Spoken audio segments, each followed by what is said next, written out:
ಸ್ನೇಹಿತರೆ ನಮಸ್ಕಾರ, ಹೇಗಿದ್ರೆ ಎಲ್ಲರೂ?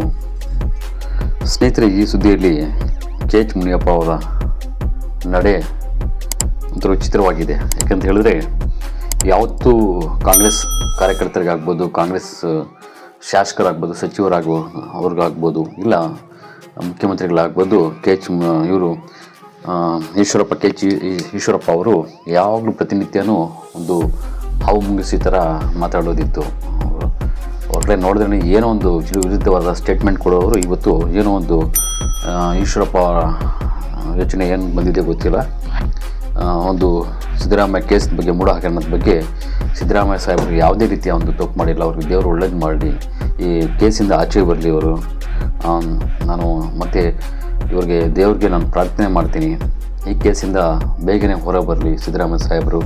ಮತ್ತು ಅವರ ಪತ್ನಿ ಪಾರ್ವತಮ್ಮ ಅವರು ಒಂದು ಮುಗ್ಧ ಹೆಣ್ಮಕ್ಳು. ಅವ್ರಿಗೇನು ಗೊತ್ತಿಲ್ಲ ಇದ್ರ ಬಗ್ಗೆ. ಏನೋ ಸಹಿ ಮಾಡಿ ಅಂದರೆ ಸಹಿ ಮಾಡಿರ್ತಾರೆ ಅಷ್ಟೇ. ಅವ್ರಿಗೂ ಕೂಡ ಏನೂ ಅನ್ಯಾಯ ಆಗಬಾರ್ದು ಇರೋ ಲೆಕ್ಕದಲ್ಲಿ. ಯಾಕಂತ ಹೇಳಿದ್ರೆ ಮುಗ್ಧ ಹೆಣ್ಮಕ್ಳು ಆಕೆ, ಅವ್ರಿಗೇನು ಗೊತ್ತಿಲ್ಲ.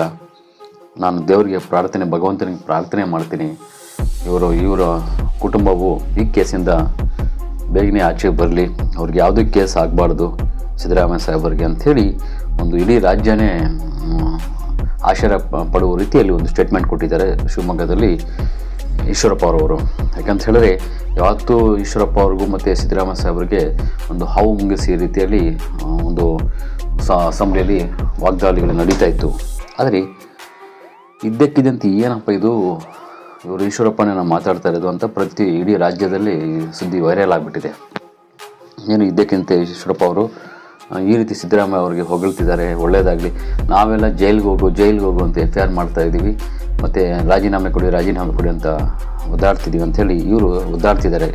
ಯಾರೋ ಆರ್ ಅಶೋಕು, CT ರವಿ, ಮತ್ತು ಪ್ರತಾಪ್ ಸಿಂಹ ಆಗ್ಬೋದು, ವಿಜೇಂದ್ರ ಇರ್ಬೋದು, BJP ಮುಖ್ಯ ನಾಯಕರು ರಾಜ್ಯದ ಯಾರ್ಯಾರು ಇದ್ದಾರೆ ಅವರೆಲ್ಲ ರಸ್ತೆಯಲ್ಲಿ ಒಂದು ಹೋರಾಟ ಇಳಿದಿದ್ರೆ ಬೇಗ ಇವರು ಜೈಲಿಗೆ ಹಾಕಬೇಕು, ಬೇಗ ಇವ್ರ ಮೇಲೆ FIR ಆಗಬೇಕು, ಮತ್ತು ಇವರು ಬೇಗ ರಾಜೀನಾಮೆ ಕೊಡಬೇಕಂತ ಇವರು ಒದ್ದಾಡ್ತಿದ್ರು. ಇಡೀ BJP ನಾಯಕರಿಗೆ ಎಲ್ಲ, ಮೋದಿ ಸಮೇತ ಇಲ್ಲಿ ಇವರು BJPದಲ್ಲೇ ಇದ್ದು ಈಶ್ವರಪ್ಪರವರು ಏನಿದು ವಿಚಿತ್ರವಾಗಿ ಸ್ಟೇಟ್ಮೆಂಟ್ ಕೊಡ್ತಿದ್ದಾರೆ.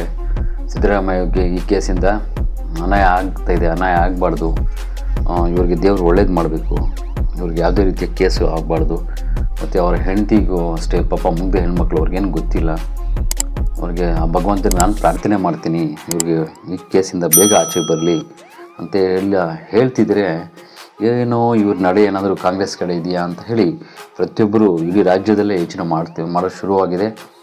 ಅಷ್ಟೇ ಅಲ್ಲ, ಏನಾಗಿದೆ ರೀ ನಿಮಗೆ ಅಂಥೇಳಿ ತಲೆ ಕೆಟ್ಟೋದಿಯಾ ಅಂಥೇಳಿ ಕೆಲವರು BJP ಕಾರ್ಯಕರ್ತರು ಇವ್ರಿಗೆ ಫೋನ್ ಕೂಡ ಮಾಡಿ ಹೇಳೋದು ಶುರುವಾಗಿದೆ. ಏನಾಗಿದ್ದು ಬೆಳಗ್ಗೆ ಏನಾಗಿದೆ ನಿಮಗೆ, ಈ ರೀತಿ ಯಾಕೆ ಸ್ಟೇಟ್ಮೆಂಟ್ ಕೊಟ್ಟಿದ್ದೀರಾ, ಆಮೇಲೆ ಬೀದಿಗಿಳಿದು ಹೋರಾಟ ಮಾಡ್ತಿದ್ದೀರಿ, ಅವ್ರಿಗೆ ರಾಜೀನಾಮೆ ಕೊಡಬೇಕು ಮತ್ತು ಬೇಗ FIR ಮಾಡಬೇಕಂತ, ನೀವೇನು ಹಂಗೆ ಆ ರೀತಿ ಮಾಡ್ತಾಯಿದ್ದೀರಾ, ನಿಮ್ಮ ತಲೆಗಿಲೆ ಕೆಟ್ಟಿದೆಯಾ ಅಂಥೇಳಿ ಹೇಳ್ತಾರೆ. ನೋಡಿ ಸ್ನೇಹಿತರೆ, ಇದರಲ್ಲಿ ಅನಿಸುತ್ತೆ ಪ್ರತಿಯೊಬ್ಬರು ನಮ್ಮ ನಡೆ ನುಡಿ ಹೇಗಿರಬೇಕಾದ್ರೆ ಶತ್ರುಗಳು ಕೂಡ ನಮ್ಮನ್ನು ಇಷ್ಟಪಡಬೇಕು. ಒಂದಿನ ನಮ್ಮ ನಡೆ ನುಡಿ ಹೇಗಿರಬೇಕಂದ್ರೆ ಶತ್ರುಗಳು ಕೂಡ ನಾವು ಅವ್ರ ಬಗ್ಗೆ ಹೇಳಬಾರ್ದಾಗಿತ್ತ, ಅವ್ರ ಬಗ್ಗೆ ಈ ಥರ ಮಾತಾಡಬಾರ್ದಾಗಿತ್ತಲ್ವಪ್ಪ, ಇವ್ರ ಜೊತೆ ಶತ್ರುತ್ವ ಇಟ್ಕೋಬಾರ್ದಾಗಿತ್ತಲ್ಲಪ್ಪ ಅಂತ ಆ ಫೀಲಿಂಗ್ ಬರುತ್ತೆ ನೋಡಿ, ಅದು ನಿಜವಾದ ನಾಯಕ ಅಂತ ಹೇಳ್ಬೋದು. ಒಳ್ಳೆ ರೀತಿಯಲ್ಲಿ ಶತ್ರುಗಳ ಮನಸ್ಸು ಗೆದ್ಕೊಳ್ಳೋದು ಬುದ್ಧಿವಂತರ ಲಕ್ಷಣಗಳು. ಆದರೆ ಅವ್ರು ಏನೋ ಶತ್ರುತ್ವ ಮಾಡಿದ್ರು ಅಂಥೇಳಿ ಅವ್ರ ಮೇಲೆ ಒಂದು ಫೈಟ್ ಮಾಡೋದು, ಬೇರೆ ರೀತಿಯಲ್ಲಿ ಲೀಗಲಾಗಿ ಕ್ರೈಮ್ಗಳು ಮಾಡೋದು, ಆ ರೀತಿಯ ಗುಣಗಳು ಅವ್ರ ಜೀವನನೇ ಹಾಳಾಗುತ್ತೆ. ಬದಲಾಗಿ ಅವ್ರ ನುಡಿತಿಂದನೇ ನಾವು ಶತ್ರುಗಳ ಮನಸ್ಸನ್ನು ಗೆದ್ದಬೇಕಂತ ಹೇಳಿ ಸಿದ್ದರಾಮಯ್ಯ ಸಾಹೇಬರಿಂದ ಇವತ್ತು ಒಂದು ಸ್ಪಷ್ಟವಾಗಿ ಅರ್ಥ ಆಗಿತ್ತು. ಸ್ನೇಹಿತರೆ, ಹೀಗೇನೆ ಇದರ ಬಗ್ಗೆ ನಿಮ್ಮ ಅನಿಸಿಕೆ ಮುಖಾಂತರ ತಿಳಿಸಿ ಅಂತ ಹೇಳ್ತಾ ನಮಸ್ಕಾರ, ಧನ್ಯವಾದಗಳು.